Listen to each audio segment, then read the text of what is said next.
শীত তো চলে যেতে বসেছে, কড়াইশুঁটির কি কি পদ খেয়েছো আমাকে একটু কমেন্ট করে জানাবে তো। আজকে সেই কড়াইশুঁটি দিয়ে আমি অনেক কিছু বানিয়েছি, কিন্তু আজকের জন্য কি বানাচ্ছি সেটা জানতে হলে আমার রেসিপিটাতে তোমাদের ঢুকতেই হবে। এক্সকিউজ মি এভরিওয়ান, একটু সাবস্ক্রাইবটা করে দাও, একটু তাড়াতাড়ি করে দিও। শীতের টাটকা কড়াইশুঁটি দিয়ে আজকে আমি বানিয়ে ফেলবো মশলা কড়াই। তার জন্য এখানে আমি কড়াইশুঁটি ছাড়িয়ে নিয়েছি। আর কড়াইশুঁটি ছাড়া আর কি কি লাগছে সেটা চলো তোমাদের দেখিয়ে দিই। লাগছে এখানে আমার কুচনো টমেটো, কুচনো পেঁয়াজ, আদা রসুন বাটা, জিরে বাটা, কাঁচা লঙ্কা বাটা, এই সমস্ত কিছু আমি শিলে বেটে নিয়েছি।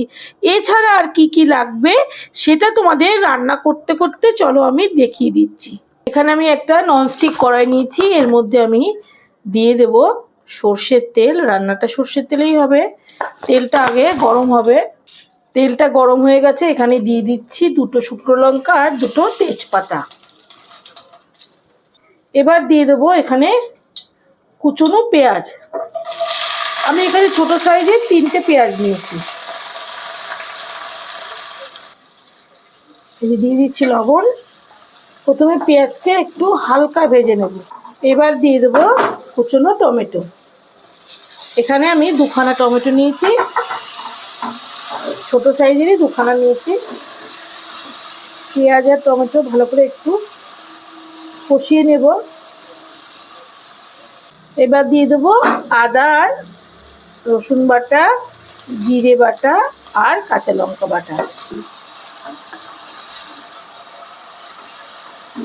এখন দিয়ে দেবো হলুদ গুঁড়ো আর দেব কাশ্মীরি লঙ্কার গুঁড়ো।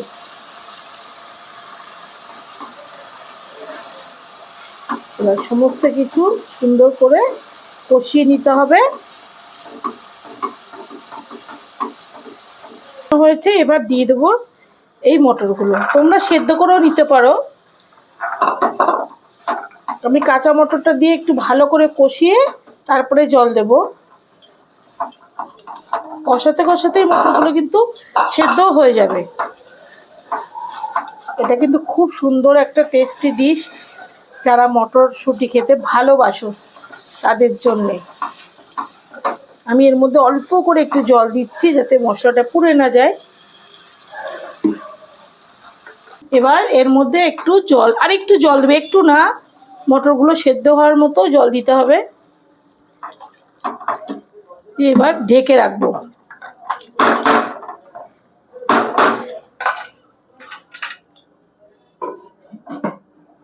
একটু লবণটা চেখে দেখতে হবে। ঢাকনাটা খুলে নিলাম, একটু লবণটা চেখে দেখি। অল্প করে একটু লবণ লাগবে, এখনই আমি দিয়ে দিচ্ছি। দিয়ে আবারও আমি ঢেকে রাখবো। রান্নাটা একদম শেষের দিকে হয়ে এসছে। এ দেখো, ঢাকনাটা আমি তুলে দিলাম। দেখো কি সুন্দর দেখতে হয়েছে। মশলা করা একদম রেডি। শেষের দিকে দিয়ে দেবো একটু চিনি। চিনিটা অপশনাল, তোমরা যদি একটু চিনিটা দেওয়া পছন্দ করো দিতে পারো। আমি অল্প করে দিলাম। দিয়ে দেবো এখানে একটু লেবুর রস, টকটক করে খেতে ভালো হবে। আর সব শেষে দেব ধনেপাতা। ব্যাস, একদম রেডি। ঢাকনাটা বন্ধ করে 5 মিনিট মতো রাখবো, তাহলে পুরো রেডি হয়ে যাবে। চলো প্লেটে নামিয়ে তোমাদের দেখাচ্ছি কেমন হয়েছে। কড়াইশুঁটির অনেক রকম পদ হয়ে গেছে। আজকে আমি তাহলে বানিয়ে ফেলেছি মশলা কড়াই। দেখো কি সুন্দর লুক হয়েছে। এই লুকটা দেখে যদি তোমাদের খেতে ইচ্ছা করে তাহলে আমার রেসিপিটা পুরোটা দেখো, তোমাদের ভালো লাগবে। আর আমি এটা খাচ্ছি কিন্তু আজকে আটার পরোটা। যে পরোটাটা খেতে কিন্তু খুব টেস্টি হয়েছিল। আমি ভাবলাম যে এটার সাথে করে খেলে কেমন লাগে। আর সাথে কি নিয়েছি দেখো, একটু মিষ্টিও নিয়েছি। ঝাল খেয়ে মিষ্টি খেতে হবে।